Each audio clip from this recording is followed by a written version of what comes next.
ସକାଳର ଜଳଖିଆରୁ ଆରମ୍ଭ କରି ରାତିର ଖାଇବା ପର୍ଯ୍ୟନ୍ତ ଖାଇବା ବନେଇବାକୁ ଆମକୁ ହିଁ ପଡ଼ିଥାଏ। ଯଦି ଆମେ ଖାଇବାକୁ ଟିକେ ଚେଞ୍ଜ କରିଦେବା, ଖାଇବା ବନେଇବାଟା ସୁବିଧା ହେଇଯିବ ଆଉ ଖାଇବା ଏତେ ଟେଷ୍ଟି ହେଇଯିବ ଯେ ଖାଇଲା ବାଲା ଖାଇକିରି ଆପଣଙ୍କର ପ୍ରଶଂସା ନ କରି ରହିପାରିବେନି।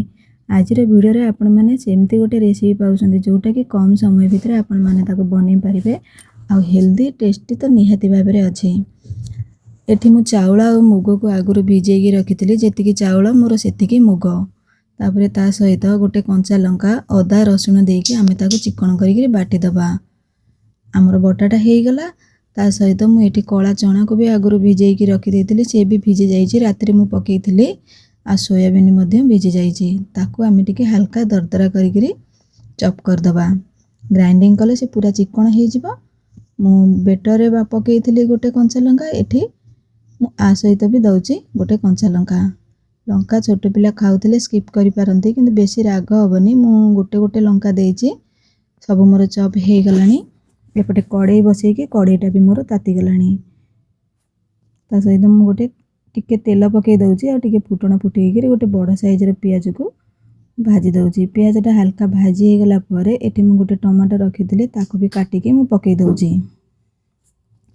यही समय आपण मैंने अदा रसुण पकई पारती, जेहेतु मु बेटर रे पकई अदा रसुण से मु अदा रसुण पकाउनी। टमाटर जल्दी सॉफ्ट होगापाई मुझे स्वाद मुताबक पकई दउची लुण।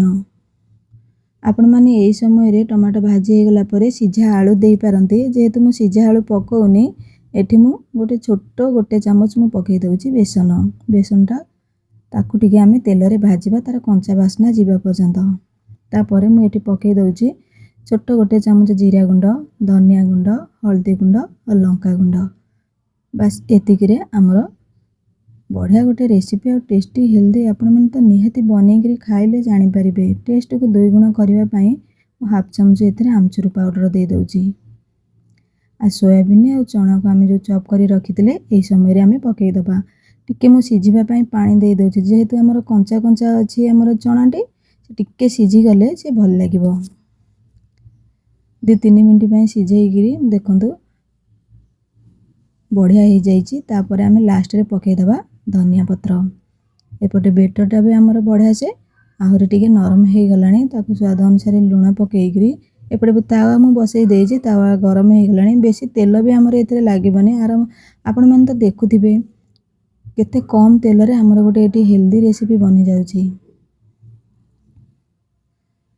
बहुत कम तेल, बिना तेल रे भी आमर ये चकुलीटी उठी जीवो। एमती चकुली सहित आको खाई पारिबे, किंतु टिके भल देखा जिबा पई मु ता मझिरे टिके देई दउची।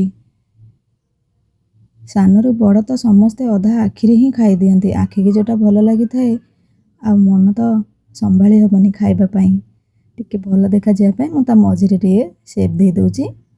आपण माने एमती बनईगिरी ताकू लगेगी खाई पारंती साइड रे रखिगिरी, किंतु मु ताकू टिके मझिरे दोसार शेप देई दउची। आखि टिके भल देखा गले पिला माने तो निहाती बाध्य हेबे खाइबा पई। आपण माने देखिले ना बिना झंझट रे कम समय भितर केमती गोटे आमे हेल्दी रेसिपी बनैले पिलांग टिफिन बॉक्स रे हो सानरु बड़ समस्ते आको खाई परिबे। ता ऊपर मु टिके दे दउची धनिया पत्र, अल्प पियाज, टिके गाजर और बीट को टिके चॉप करके दे दउची आहु टिके भल देखा जिबा पई।